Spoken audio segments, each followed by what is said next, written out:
우리 같이 한번 읽겠습니다. 사도행전 20장 22절부터 24절. 시작. 보라, 이제 나는 성령에 매여 예루살렘으로 가는데 거기서 무슨 일을 당할는지 알지 못하노라.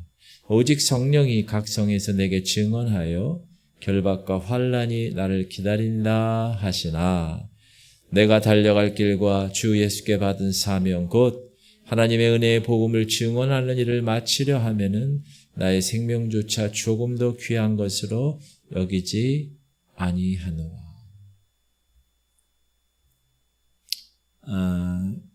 세상에 여러분 장담할 게 하나도 없어요. 젊음도 보면 시간이 지나면 장담할 수가 없어요. 젊은 사람조차 요즘 병원에 가 있는 사람이 많아요. 아름다움도 장담할 수 없는 거예요. 시간이 지나면 그 아름다움이 다 퇴색되는 거죠. 힘 있고 권력 있는 사람, 여러분 그것도 자랑할 필요가 없습니다.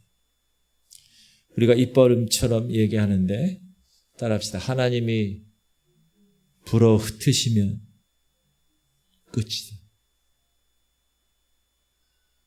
그냥 손 놓고 가는 게 인생이에요. 하나님 부시면. 그런데 그럼에도 불구하고 우리는 말로는 그렇게 하면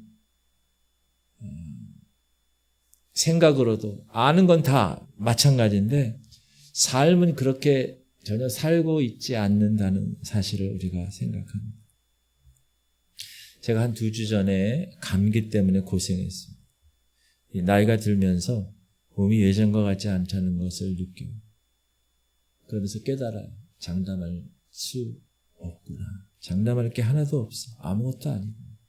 화요일날 서울 아현동 충정로 거기를 새벽기도 끝나고 이제 준비하고 출근 시간에 이제 전철을 탔어요. 제가.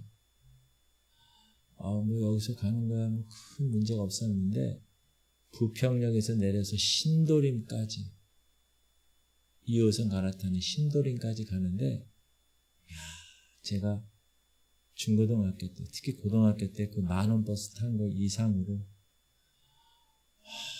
엄청 사람이 많죠. 신도림까지 간 곳 한 서너 정도죠. 밀고 저야 키가 크고 남자니까 큰 적은 없는데 키가 작은 여자들은 아유 막 비명도 나고 그렇게 생존하면서 살아가는 분들을 제가 보면서 이야 대단하다. 저쪽에는 또 남자끼리 붙었어요. 그래가지고 뭐라고 처음에는 이거 이렇게 하셔야죠. 그러니까 뭐요? 이러다가 존댓말을 하다가 좀 한 1분 있더니 뭐야? 해보자는 거야? 막 또 그러는 거야. 또 옆에 있던 여자가 그만하세요! 또 이러고 완전히 전철관이 쉽지 않대요. 그거 보면서 제가 지금도 치열하게 이렇게 사는 거. 그분들이 그리스도를 믿는 사람, 예수님 믿는 사람인지 아닌지는 잘 모르지만 이렇게 치열하게 사는 사람들이 있구나. 우리 인생은 정말 한치 앞을 알 수 없는데 이런 불확실한 인생을 그런데 이 시대는 더 쉽게 살려고 하고 더 가볍게 살려고 하고 더 빠르게 살려고 한다는 거예요. 근데 그런 시대에 맞춰서 우리 신앙생활도 그렇게 변질되어 가고 있다. 예전과는 좀 다르다. 좀 진중하게 예배드리고 진중하게 교회 다니고 신앙생활 하는 게 아니라 가볍게 제가 어렸을 때하고는 좀 다른 그러한 모습들을 보게 됩니다. 여러분 시대가 가볍습니다.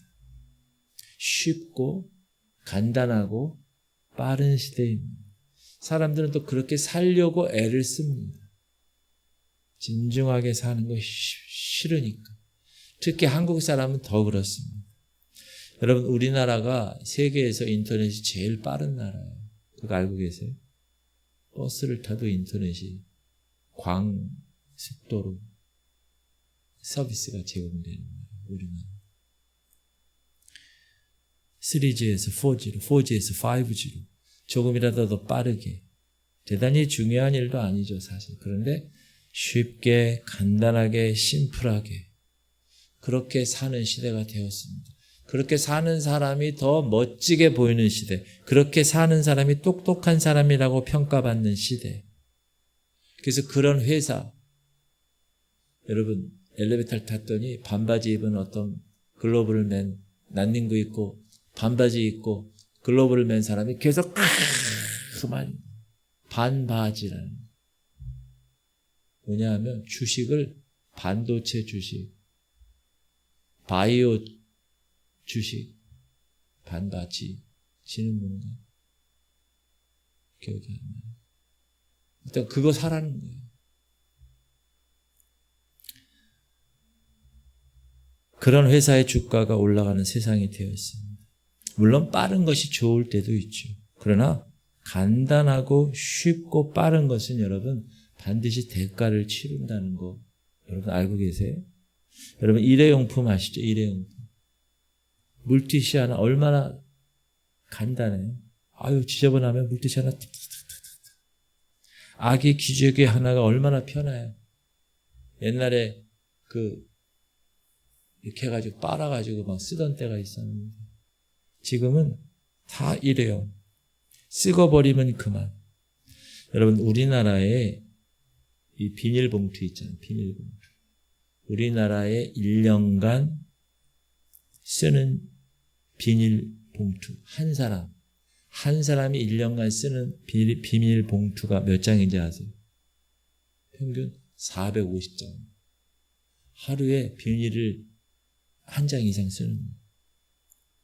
근데 그것이 다 어디로 갑니까? 재활용으로 가면 좀 난데 그렇지 않으면 바다로 흘러가고 산에 가서 붙어있고 쓰레기가 되어서 없어지지도 않잖아요. 그래가지고 우리가 먹는 것에 우리 자녀들 후대가 먹는 것에 다시 돌아와 병을 주고 후유증을 남깁니다. 여러분이 편한 거일수록 후유증이 남아요. 음식도 마찬가지. 인스턴트 식품. 전자레인지에 픽픽픽픽 눌러서 축축축축 해서 슉슉슉슉 먹는 것도 애들이 요즘은요. 자, 이렇게 막 먹어.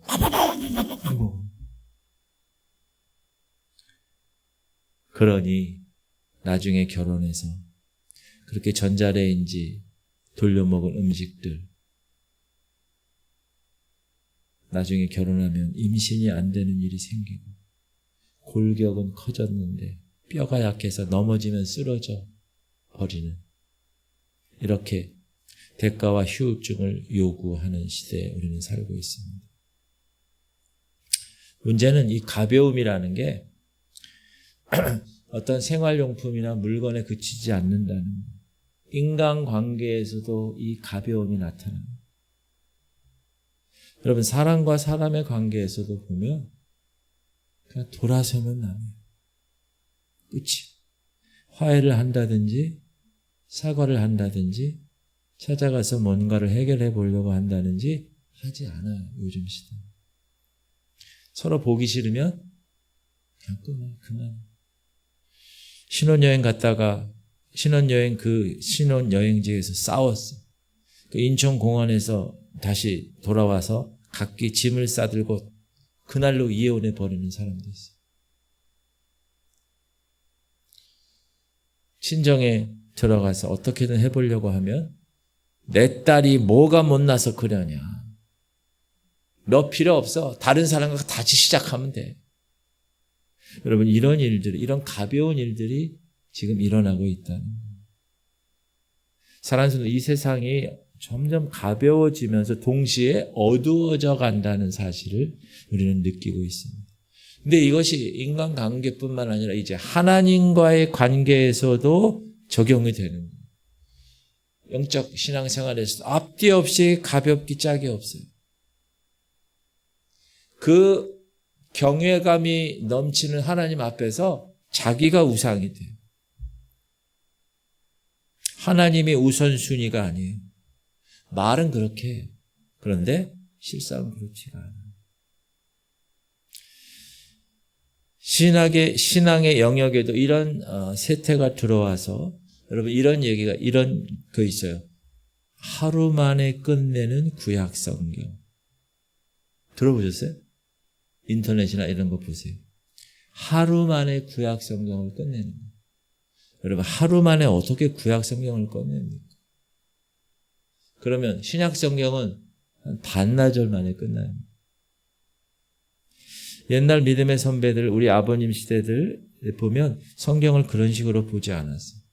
하루 종일 성경을 읽고 또 읽고 기도하면서 울다가 성경책에 눈물이 떨어지는 성경책이 쭈글쭈글해지고 내용은 기억이 잘 안 나도 그래 내가 이렇게 살아야겠구나. 그 하나 붙들고 살아온 거죠. 여러분 하루 안에 구약 성경을 마쳤다. 여러분 어느 곳은 6개월 속성 신학 코스도 있어요. 6개월 속성. 6개월 만에 목사가 되어 나타납니다. 미국 어느 대학은요. 돈만 주면 목사 라이센스를 줍니다. 여러분 신학 공부를 하는 동안에 때로는 울기도 하고 기도하면서 주님 내게 자격이 있는지 없는지 한번 깨져보기도 하고 다른 사람과 함께 마음고생도 해보면서 내가 목회자의 자질이 있는지 없는지 정말로 하나님께 부름받은 자가 맞는지 아닌지 그런 긴 밤을 겪으면서 목회의 길을 걸어가야 되는데 6개월 만에 속성으로 신학을 마친 사람이 여러분 교회 부임하러 가면서 질문하는 거 월급 얼마나 줍니까? 학비는 줍니까? 사택 주나요? 사택 관리비 줍니까? 따집니다. 주님의 제자라고 그러는 거예요. 하나님의 종이라고 하는데 이런 가벼움이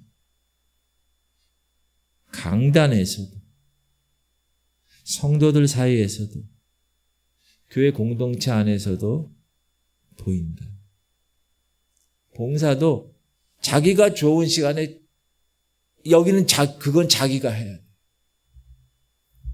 예배 시간도 자기가 편한 시간대로 바꿔야 되고 주차장 없으면 가지도 않고 어떤 사람 교회 반찬까지 따지는 사람도 있습니다. 이것을 뭐라고 그러는지 아세요? 이것을 수준이라고 해요. 수준. 그 사람이.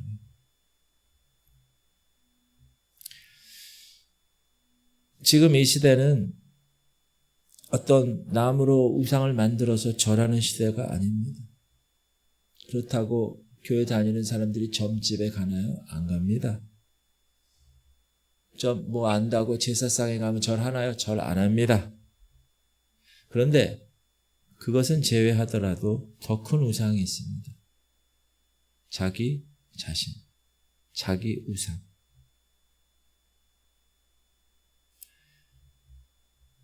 근데 그걸 자기도 몰라. 자기도 모르게 그냥 그렇게 신앙생활 해요. 근데 여러분, 그게 드러나는 날이 온다는 거예요. 언제 드러나는지 아세요? 자존심의 기스가 날 때. 어떤 자기가 기득권이 뺏겼을 때. 그때 나타나는 거예요. 여러분 미국에는 사단을 숭상하는 종교가 있어요. 소위 사단교. 근데 여러분 사단교에도 우리 성경처럼 정경이 있어요. 사탄경 1장 1절에 뭔지 아세요? 사탄경 1장 1절. 다 아실 거예요. 네가 하고 싶은 대로 하고 살아라. 제가 이걸 찾아봤어요. 원문을. 미국 성경 사탄경 원문을. 그랬더니 앞에만 제가 말씀드릴게요. I raise my voice. I raise my voice. 나는 내 소리를 raise, 일으킨다 이거예요. 하고 싶은 대로 하겠다는 거예요. 여러분, 이게 사탄경 1장 1절입니다. 이게 우리 교육 현장에도 들어오고 공장 근로자에게도 들어왔어요. 그래서 뭐 하나 마음에 안 들면 raise my voice. 이마에다가 이렇게 묶고 물러가라. 여기 계속 하는데요. 그죠? 우체국, 연수 우체국 거기도 계속 지금 하고 있어요. 우체국장은 물러가라. 네가 믿고 싶은 대로 믿어. 지금의 신앙은 그런 거야. 네가 믿고 싶은 대로 믿어. 네 자아 억압하지 마. 자아를 잘 개발해. 하고 싶은 대로 해. 기도도 네가 가고 싶은 데 가서 기도해. 예배도 네가 드리고 싶은 대로 가서 드려. 이런 시대가 됩니다. 여러분, 우리가 솔직히 한번 얘기해 보면 은혜 받았다라는 표현을 언제 쓰는지 아세요? 은혜 받았다. 평소 내가 뭔가 좀 가려웠던 데를 설교를 딱 들었는데 그날 딱 긁어줄 때 목사님 은혜 받았습니다. 이렇게 얘기해요. 혹은 내가 평소에 막 몰랐는데 그 모르는 것을 탁 목사님이 얘기해 줬을 때 목사님 은혜 받았어요 오늘 이렇게. 또는 결정적으로 내 생각이 있는데 그 내 생각을 설교자가 딱 얘기해서 딱 맞았을 때 그때 아이고 은혜 받았어 이런다. 보통 그래요. 사실 그것은 은혜가 아닙니다. 은혜는 진짜 은혜 받은 사람은, 진짜 예수님 만난 사람은 자신의 영적 상태를 정말 제3자 입장에서 볼 줄 아는 사람. 깨닫지 못한 것을 깨달았을 때, 내가 죄인인 줄 몰랐는데 내가 쳐 죽일 죄인이라는 것을 알게 되었을 때, 이렇게 살면 안 된다는 걸 아는데도 불구하고 내가 계속 잘못 살아가는 것을 보면서 가슴을 치면서 하나님의 십자가, 예수 그리스도의 십자가를 바라보면서 한 걸음 한 걸음 나가는 것, 그게 은혜입니다. 근데 대부분 그런 메시지를 들으면 감당을 못하죠. 고개를 숙이고 떠나버립니다. 뭐죠? 나를 건들지 말라는 거예요. 나를. 하나님도 자기를 건들지 못하게 합니다. 그래서 하나님의 말씀도 그 사람 변화시키지 못합니다. 그런 사람을 어떤 사람이라고 그래요? 로마서의 1장에 버림받은 자, 유기됐다. 유기. 진짜 신학적 용어에 유기라는 말이 있어요. 유기되었다. 얼마나 불쌍한가. 여러분, 이 사람 혹시 아세요? 케빈 카터라는 사람. 사진 작가예요. 이 사람이 어떤 사진을 찍었느냐? 이 사진을 찍었어요. 저 사진 보신 분 있을 거예요. 어떤 사진이냐 하면 아프리카 수단에서 지금 앞에 소녀 하나가 굶어가지고 지금 죽어가고 있는데 뒤에는 독수리가 지켜보고 있어요. 뭘 지켜보고 있죠? 저 소녀 아기가 죽으면 뜯어먹으려고 눈을 부라리고 있는 거예요. 아프리카의 상황을 이 케빈 카터라는 사진 작가가 경종을 울리기 위해서 올린 거예요. 근데 이 사진이 세계에 충격을 주었어요. 그리고 그 유명한 풀리처 상을 받았어요. 이 사진이 너무 유명해지니까 전 세계 사람들이 비난하기 시작했어요. 아니, 이 사진 작가는 도대체 어떤 인간이야? 왜 사진 찍을 생각만 했지? 저 아이를 구할 생각을 왜 못했어? 이 비난의 소리가 전 세계에서 일어났고 그 결과 이 케빈 카터라는 사람은 33살의 나이에 자살을 해버립니다. 아프리카의 한 어린 아이의 생명을 담보로 해서 그렇게 인터넷에서 비난했는데 33살의 건강한 사진 작가 한 사람의 생명이 끝난 것이죠. 사실 그가 잘못한 것은 없습니다. 그가 그 소녀를 죽였습니까? 아닙니다. 근데 왜 사람들이 이렇게 분노했습니까? 생명 때문에 분노했습니다. 지금 생명이 왔다 갔다 하는 순간에 사진 찍을 생각을 하고 있었나요? 인터넷에 올라오는 여러분 영상이나 이런 거 보면 기가 막힌 것들이 많이 있어요. 거의 죽을 뻔한 것들.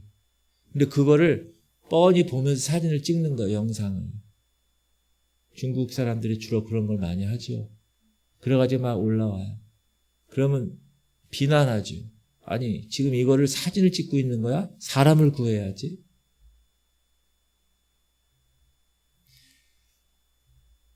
질문 드립니다. 여러분, 사람들이 왜 생명을 그렇게 중요하게 생각하죠? 왜 병원에 가면 의사가 그 생명을 살리려고 왜 그냥 정신없고 그 인턴 레지던트들이 밤을 새가면서 잠을 못 자면서 그 생명을 살리려고 그러죠? 119 이런 사람들, 또 나라가 부유한 나라일수록 사람 생명 살리는 거예요. 지금 이란 거기에 미국 조종사 F-15인가요? 그 비행기가 격추되면서 앞에 있는 조종사는 먼저 살아나왔고 뒤에 있는 이 F-15 2명이 타니까 뒤에 있는 그 장교가 조종사는 아닌데 뭐 무장 관련되는 그런 장교인데 그 장교를 살리려고 우리 여러분 예전에 영화에 라이언 일병 구하기라는 영화가 있었어요. 이 조종사 이 장교를 구하느라고 미국에서 엄청난 힘을 공을 들였어요. 여러분 왜 그렇게 하죠 사람들이? 왜 그렇게 생명을 귀중하게 여기죠? 따라합시다. 세상에 생명은 하나밖에 없기 때문에. 만약에 인간이 2번 살 수 있다고 하면 수많은 사람들이 자기 생애를 중간에 포기하고 다시 새로운 생명을 선택할 것입니다. 근데 하나님은 우리에게 하나밖에 주지 않으셨어요. 생명. 불교에서 얘기하는 환생, 그건 택도 없는 소리죠. 사랑하는 성도님들, 생명은 가장 공정합니다. 무슨 말이냐? 부자라고 해서 생명을 2개 주지 않으셨어요. 똑똑한 사람이라고 생명을 하나님이 2개 주지 않으셨다는. 잘났든 못났든 부유하든 가난하든 결국 우리의 생명 하나만 갖고 있습니다. 그래서 생명에는 연습이 없습니다. 연습하다 잘못하면 생명을 잃기 때문에. 한 번밖에 없어요. 다시 할 기회가 없어요. 재수가 없어요. 재수. 삼수 없어요. 그런데 우리가 대부분 착각하는 것이 있는데 여러분 이게 진짜 오늘의 핵심이에요. 지금 우리가 누리고 있는 이 생명은 진짜 생명이 아니라는 거예요. 목사님 그러면 진짜 생명은 뭡니까? 진짜 생명은 여러분 우리 목숨이 끝나는 순간에 시작되는 게 참된 생명이에요. 그래서 지혜로운 자는요 거기에 관심을 둬요. 아무리 세월이 발전했습니다. 우주선 타고 우주를 날아다녀요. 지금 여러분 달 뒤로 해서 이렇게 우주 탐사하는 거 여러분 보셨죠? 대단한 기술이죠, 이거는. 지금 우리는 그런 시대에 살고 있어요. 인간의 수명이 한 100년으로 이렇게 늘어났다는 소리가 들려와요. 그러나 우리의 소망은 여기 있지 않는다. 그래서 우리가 이 땅에 살면서 여러분 신앙생활 하면서 야 교회가 어떻고 저래. 목사가 뭔 짓을 했어. 이 세상에 하나님 계시면 이럴 수 있어? 뭐 이런저런 상황, 환경 때문에 흔들리고 시험들 필요가 없는 거예요. 왜? 이 땅에서 살아가는 인간은 다 그런 존재이기 때문에. 인간은 다 변하는 존재이기 때문에. 그러나 어떻게 변해요? 대부분 나쁘게 변해요. 왜요? 죄를 이길 힘이 없기 때문에. 그래서 생명은 장난이 아닙니다. 생명은 인스턴트가 아니에요. 생명은 즉흥적으로 가볍게 처리할 수 있는 것이 아닙니다. 우리의 영원한 생명과 우리의 영원한 소망을 그래서 이 땅에 두는 것이 아니라 저 하늘에 두고 주님께 두고 살아가는 성도는 머리가 깨지고 무릎이 깨지고 환난이 하고 핍박이 와도 그 길을 가는 거예요. 손가락질을 받든 인정을 받지 못하든 심지어 가족들이 이해를 못해도 사랑하는 성도님들, 우리는 알았기 때문에 그 길을 가는 것입니다. 오늘 본문에 바울이 그 얘기를 하는 거예요.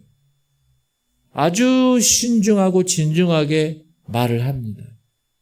성령께서 바울에게 아예 어떻게 될 건가를 먼저 얘기해 줘요. 시작.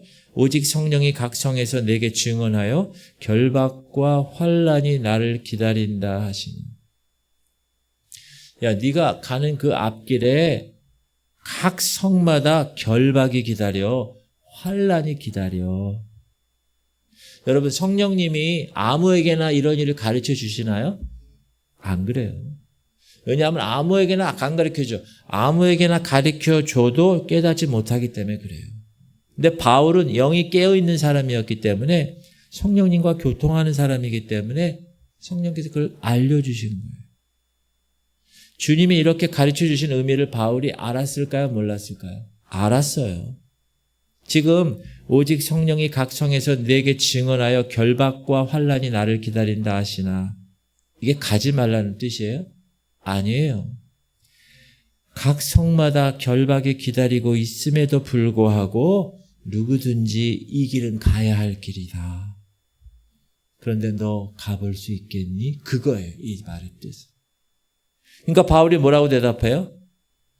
내가 달려갈 길과 주 예수께 받은 사명 곧 하나님의 은혜의 복음을 증언하는 일을 마치려 하면은 나의 생명, 그 하나밖에 없는 생명.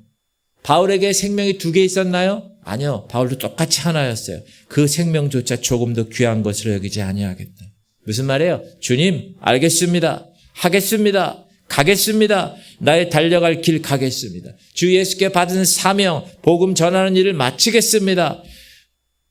내 생명이 끊어지더라도 나는 내 생명을 조금 더 귀한 것으로 여기지 아니하겠습니다. 제가 그랬죠. 생명은 하나밖에 없다고 그랬어요. 하나밖에 없는 생명을 드린다면 누구를 위하여 드리나? 여러분, 주기철 목사님, 손영환 목사님 다 순교하는 거 우리가 알잖아요.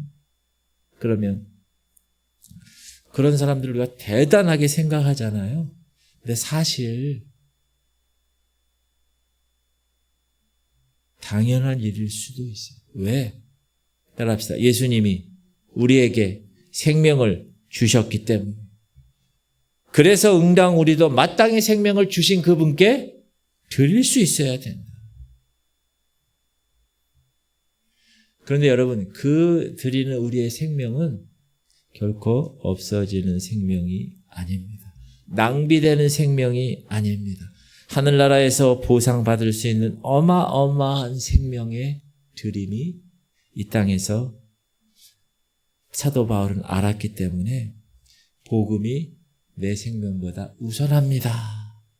나는 그 달려갈 길을 가겠습니다. 이렇게 말할 수 있었던 것입니다.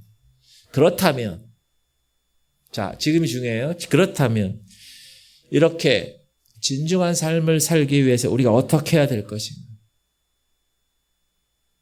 가볍게 살지 않으려면 어떻게 해야 될 것인가? 흔들리지 아니하고 변하지 않는 신앙을 가지려면 어떻게 해야 될 것인가? 주님의 재림을 준비하고 살면 됩니다. 그러면 가벼울 수가 없어요. 여러분, 손양원 목사님 아까 얘기했지만 아침에 눈을 뜨면 동쪽에서 해가 올라오잖아요. 쫙.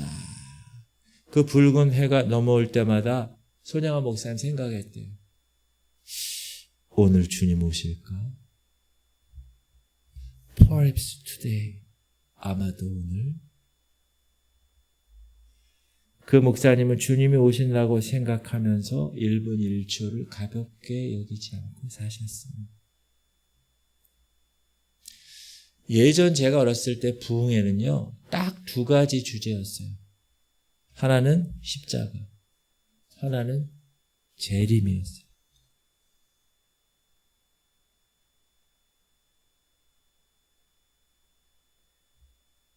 그 시대에 그 신앙의 화두는 바로 그 두 가지였어요.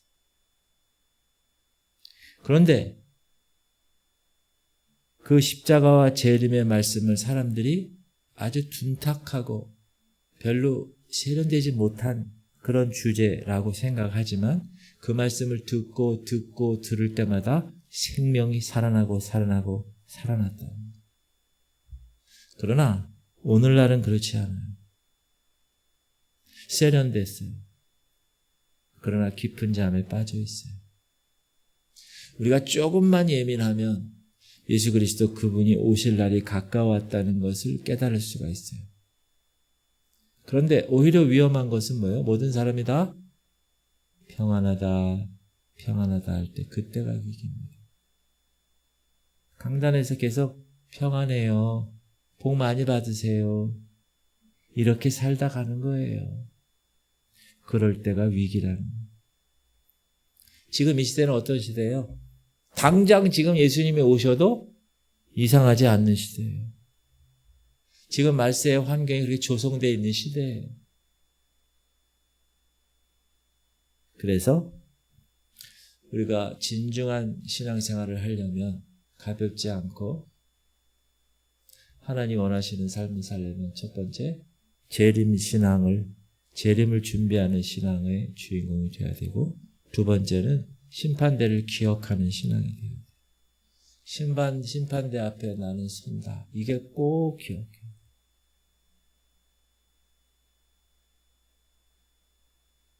여러분, 시험은 1등을 위한 것이 아니죠. 그러나 시험을 봐야 1등이 증명됩니다. 심판은 의인의 의의를 증명하는 시간입니다. 동시에 악한 자는 자기 죄값을 받는 시간입니다.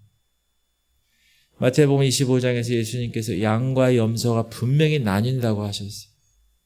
오른쪽에 천국에 들어갈 자, 왼편에 멸망받을 자 있다고 예수님이 직접 말씀하셨어요.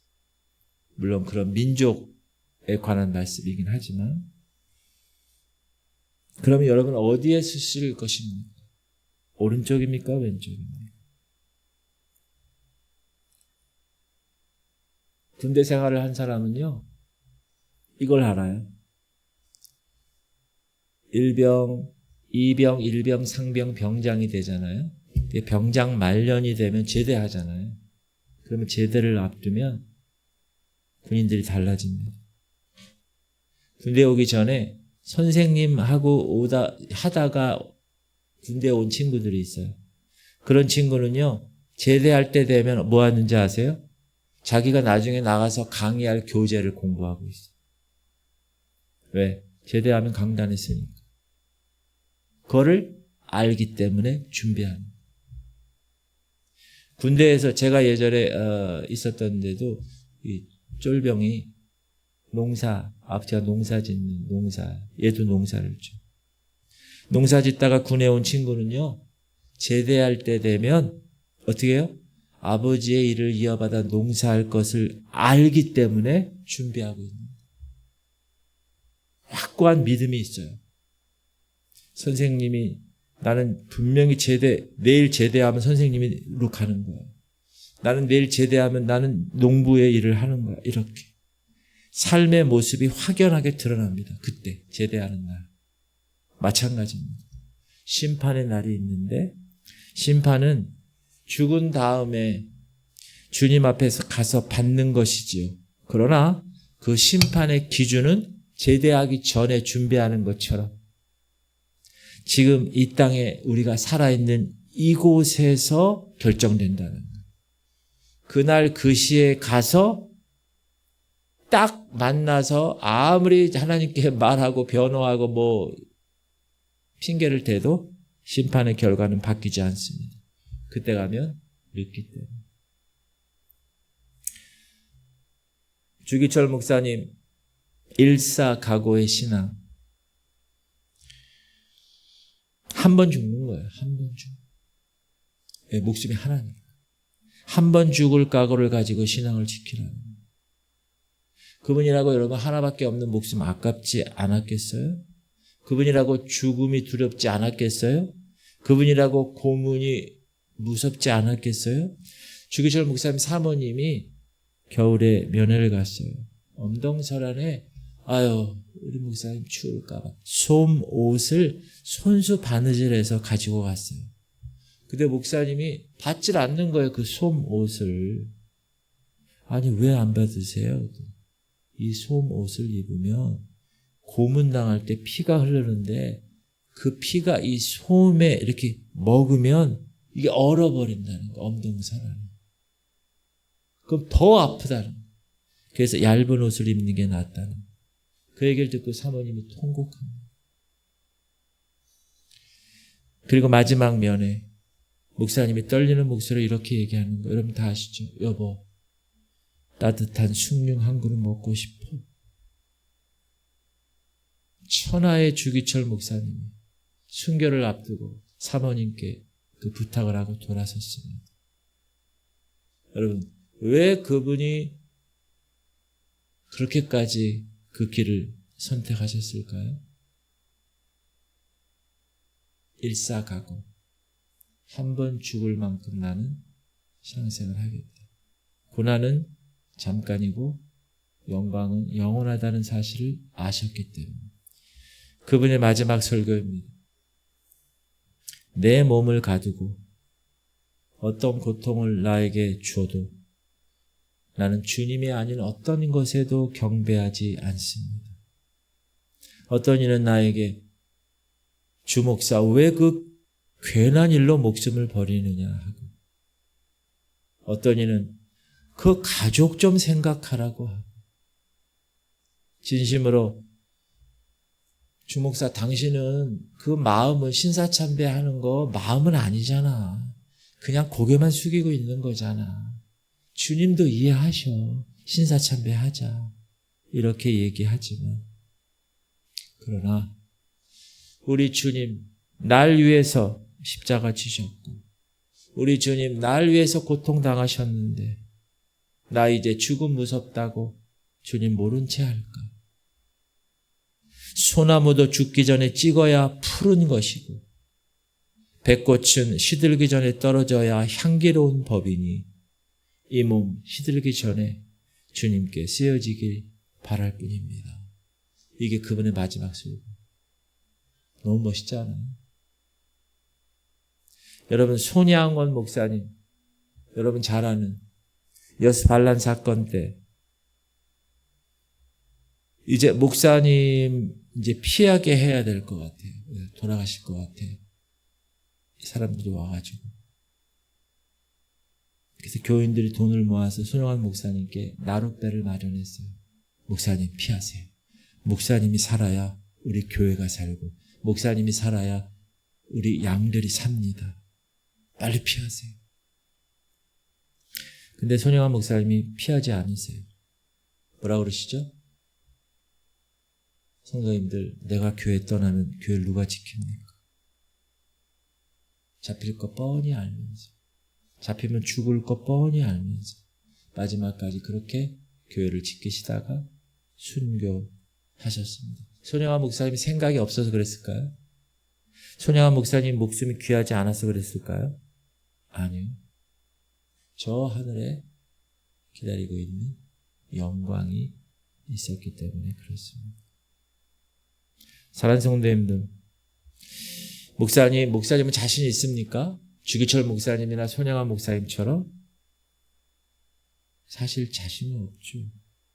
그래서 어떻게 하는 거예요? 기도하는 거죠. 주여, 용기를 주옵소서.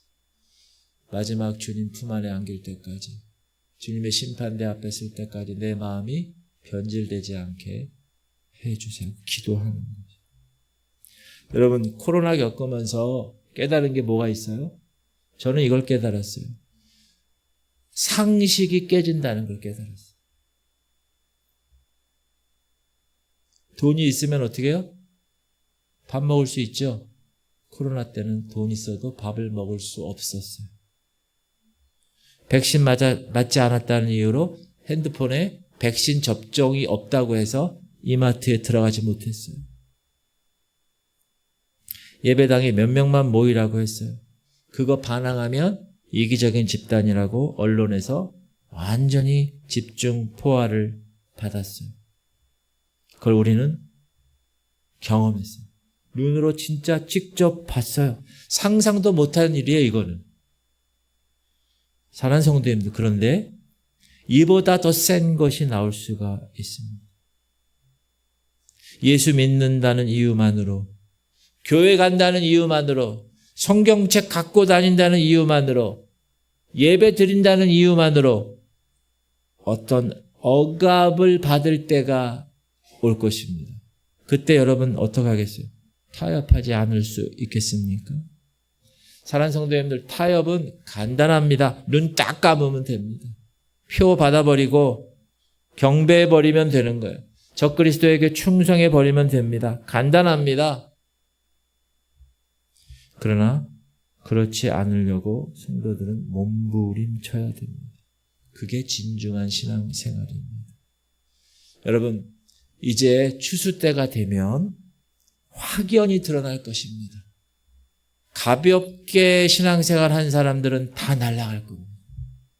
그러나 진중한 인생들은 그 자리에 남아 열매가 맺혀지는 거예요. 가벼운 인생들은 한꺼번에 무너지듯 다 쓰러지고 다 날아가고 말 것입니다. 그때 판단이 될 거예요. 사랑하는 성도님들, 이 마지막 시대에 우리가 마음을 단단하게 먹고 진중한 신앙으로 무거운 신앙생활의 삶으로 돌아가야 됩니다. 말씀을 들을 때도 무겁게 말씀 듣고 내 이 마음 안에서 계속 되새김질하고 기도 한마디 하더라도 무겁게 하나님, 제가 올라가도 되겠습니까? 하나님께 물은 다윗처럼 그렇게 진중하게 찬양 하나 할 때도 생명을 다해서 찬양하는 삶. 여러분, 이제 막상 어떤 일이 터지게 되면 베드로처럼 다 십자가 버리고 도망갈지 모릅니다. 장담 못하는 거예요. 제가 처음에 얘기했죠. 장담 못하는 거예요. 그러나 우리가 모두 마지막까지 견디고 마지막까지 이기고 마지막까지 십자가의 길을 걸어서 주님 앞에서 주님 만나는 영광이 저와 여러분 모두에게 있기를 주님의 이름으로 축복합니다. 병든 것이 문제가 아니에요. 이거는. 가난한 것이 문제가 아닙니다.